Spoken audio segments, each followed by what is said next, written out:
Hello, everyone. Happy day after Alabama was supposed to elect a child molester, but they actually didn't day. It's definitely a cause for celebration, but at the same time, I think it is super important that we hold people accountable that came out actually in support of this accused child molester. And one of those people in particular, our girl Tammy just can't sit out on something like this, you guys. I mean, he was a Republican after all, and I know she has to support them blindly. So, I want to break down her video because usually, you guys, her stuff is ignorant, but this is a whole other level of dumb shit. And I don't have an entire iTech team or anything like that, but but I'm gonna break it down just off my laptop if you guys are cool and you guys don't mind bearing with me through this voice because I promise this voice is worth it. Let's do it. Tomorrow's the day, folks. Election day in Alabama, and yeah, I have some final thoughts. Let me make this perfectly clear. If Roy Moore did what these women say he did, he doesn't deserve to represent the people of Alabama, period. But here's the problem. There is zero hard evidence, and in this country, we are innocent until proven guilty. Wow. Did you guys know in this country, we are innocent until proven guilty unless, see, that only. It's so funny, you guys. It's just so funny. We're only innocent until proven guilty if we're talking about a Republican running for office that's been accused of child molestation, rape, sexual assault, and that's when you're innocent until proven guilty. But God forbid that you're an American or especially an African American unarmed citizen shot by police, because then innocent until proven guilty is just not applicable at all. Just not at all. It doesn't even apply. Okay, sure. Thanks for that clarification, Tammy. I wish we could believe every woman who comes forward with an allegation or story. That would make things a whole lot easier. But unfortunately, there are some women who give us reason to doubt. This whole adding notes to the yearbook thing seems pretty calculated to me. And I still don't understand. Why would these women come out now? Moore's run for office before, held several public positions, and we heard not a peep. So why now? Sorry, maybe that's not the politically correct thing to say, but I know I'm not the only one who feels this way. Why now?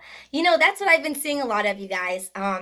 Why now? And I'll give you a reason why. Because from where I'm standing, and from where a lot of other people are viewing this, actually now seems like the best time ever to do it. And not for some political gain in the way you're trying to frame it, Tommy. Not at all. See, the thing is if you either one, have actually been a victim of sexual assault, or two, have enough empathy to be able to sit down and have a discussion and understand what these people who are rightfully labeled victims have been through, you would understand how insanely insurmountable it is to come forward when you have gone through something like this. The thing is it's already that difficult to do so when you look at the victim and the perpetrator and they're just two, regular everyday people, just your regular citizens. But when you throw in either someone being the person who has been attacked being a child and the other person being an adult, or you throw in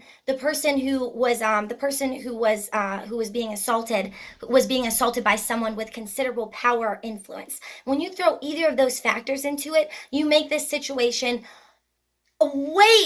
just way worse to even be able to talk about and come forward about, because the person has this control over you. They have, like I said, more influence, more power to get away with it, to make you look like you're a liar, which this just seems basic to me, you guys. But let's also think about who was president prior to this year. Let's think about the administration that was in place. Was it perfect? Has any administration been perfect? No. Have I ever said any administration has been perfect? Absolutely not. But our last administration, it was an agenda to combat this particular issue of sexual assault, as evident through certain things like Obama's administration trying to pass and actually passing legislation in an attempt to make college campuses safer in regards to sexual assault. Like, we used to have an administration that cared about this, and now it's not that we have an administration, not only that we have an administration that doesn't care, we have an administration that's literally trying to push the exact opposite. So now more than ever, yes, we need to stand up and fight. And now more than ever, especially the Me Too movement. It started a decade ago. I'm well aware, and people should do more research on that and understand that wasn't just something that happened recently. But there was a resurgence of it this year, and it did become a trend. And what that did was it created a more open environment for people that were victims to come forward with their stories. I even shared my own this year, and so many people that I know that I had no idea that they went through it, they shared it too, because we finally felt like we were in a more comfortable environment to do so. And obviously, it has worked because your boy lost. These people came forward and it obviously made a difference. So you're damn straight now more than ever. Keep talking about it, you guys. I'm here for it. Let's keep doing it. But let's move on, because I'm going to go off too much on one particular point, and I want to get through the whole thing for you guys. I'm a woman who is sick and tired of women out there who make things up to ruin someone's life. It's not okay. Crying rape or assault for revenge or political gain hurts actual victims of rape and assault. Think about it.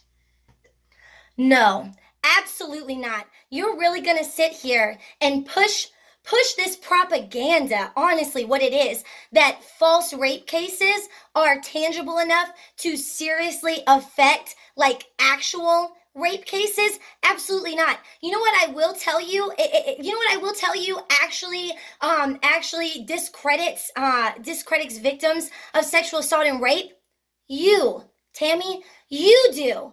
You and every other person that pushes this dialogue. Because you know what, Tammy? False rape cases, that type of stuff, those accusations, they make up a fraction of a single percent of all rape cases. Yet I cannot think of a single day since I've had consciousness where I can't think of a single day where I haven't heard something along the lines of blaming the victim in cases of sexual assault, whether it be what they're wearing, if they're drinking, what they're doing, where they're at, he said, she said bullshit, if they're lying. I see that shit every day. So you and people pushing your rhetoric, that's what's actually taken away from real rape cases, not false accusations, not in the fucking slightest. Let's keep going. This one accuser fudges a yearbook entry, and now I'm suspicious of the whole lot of them. Of course you are. We don't know what to believe anymore. Seems like everyone is either a predator or prey, but here's what... We don't know what to believe anymore. You know why? Again, because of you. I did my entire senior dissertation on this, you guys, for my degree, and it was called Comedy Against Corruption. Super important. It was talking about, this is why I love comedy and why I love satire, because comedy and satire trains your brain to question reality. The problem with this type of he said, she said rhetoric, it's done purposely to make us confused, to make viewers think the truth is so hard to figure out that we become demotivated over time to even be skeptical and look for that truth. So then your rhetoric becomes mainstream and gets pushed because we just can't figure out the truth. We don't know what's true, and it's too hard to do research and actually keep people accountable and figure out the truth. That's what happens, you guys. That's what this is. Let's move on. What's amazing to me, we've got these Hollywood liberals waving their pitchforks against war when we now know many of those same self-righteous moral warriors are either perverts Oh my themselves God. who sat back and kept their mouths shut while their pals been making the assault rounds. Sorry, but let he without sin cast the first stone. Yo, Tommy, I know you have read, seen, and witnessed more of those stories, dude. Oh my gosh, it's like you read anything you're going to talk about, you read just enough that it fits your skewed narrative, and then you stop reading and ignore everything else altogether. Because if you were keeping up with everything going in Hollywood, you're right. You're right, girl. You're right. They have been accused of sexual assault, rape, everything over there in Hollywood. But here's the funny thing about that. They're actually facing tangible repercussions for it. They are actually losing their jobs, losing deals on Netflix, not being able, like people don't want to work with them anymore in Hollywood, and now everyone is calling them out on their bullshit. See, that's the difference between the left and the right. Both sides have their mess. Both sides have done some shit that is unforgivable. But you know what? A lot of the times it seems the left has a lot better habit of standing up and calling it out rather than like submerging themselves in hypocrisy and and acting like nothing's going on and they're perfect and everything's great. No, dude. No, that is not even a point you can bring up because those people are actually facing the consequences for their actions. Meanwhile, Roy Moore was accused of being a freaking pedophile and a child molester, and he was still allowed to run in this election. Bullshit. Oh, and let me make this very clear.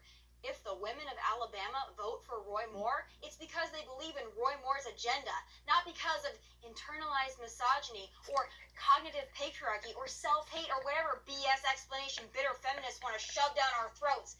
Give it a rest. Republican women can think for ourselves, thank you. We don't believe we're less than men or the property of men. We believe in hard work and America first. By the way, you guys, don't you love, first off, we are bitter. Us feminists are bitter, you guys, because we're calling out social injustices and standing up for equality. I'm bitter. But do you hear? Just please listen to her tone. Tommy, you are like the most bitter bitch I know. You are like the queen bitter bitch. And you're out here calling us bitter. And I cannot. All right, let's keep going, guys. So when I think about the election, I don't think about the he said, she said. Again, I'm sorry. She said America first and the hardworking women of the right. You know what? Can I just ask you something, Tommy? Why do you and all of the Republicans have like a monopoly on hardworking America? Like the rest of us aren't hardworking. Like I can't be patriotic because the fact that I want to critique my country and I don't necessarily agree with the people in charge doesn't mean that I can't love my country simultaneously. That's supposed to be the greatest thing about America is my freedom to criticize our government. So no, I can be patriotic and call this shit out at the same time, and I can be a hardworking American. You guys don't get a monopoly on that shit. I think about the people of Alabama and the people of the United States of America. Alabama has a choice to make, and it's not an easy one, I know. I don't know the truth about Roy Moore, but I know the agenda he will advance, and that's I don't know the truth about Roy Moore, someone I'm reporting on and trying to talk about for something that's going to have a real effect on everyone. But I'm going to say talk about it anyway. I don't know the truth, but I'm going to have enough. I'm going to literally seriously lack this much integrity as a journalist to talk about something that I don't know the truth about. Cool. That's awesome. Yeah, this sounds a lot like Fox News to me, right? Yeah. One that puts jobs, tax cuts, national security, border security, and Americans first. The agenda. You literally said 30 seconds into this video, Tammy. You admitted you admitted that Roy Moore has held positions in office for several years, and he wants to continue to push the agenda he's already been pushing. What agenda is that you're standing behind exactly, Tommy? Is it the fact that that Alabama is 45th economically out of all the states in this country, or the fact that it's 47th in education, or maybe the fact that Alabama is like there's only 3 states in the entire country that are ahead of Alabama in being impoverished. So basically, Alabama is the 4th poorest state in this entire country. That's the agenda you're trying to push. And that's pretty much it for the video. But again, she said she signed off with America first, and she loves to quote our boy Jesus. And I'm gonna go ahead and throw that out here since that seems like something you can understand, Tammy, because I really like Jesus too, man. I like social justice warrior Jesus, like real Jesus. And you know what he used to say? He used to say, "The first will be last, and the last will be first, and the meek will inherit the earth." So you think about that. That's my final facts. See you later, guys.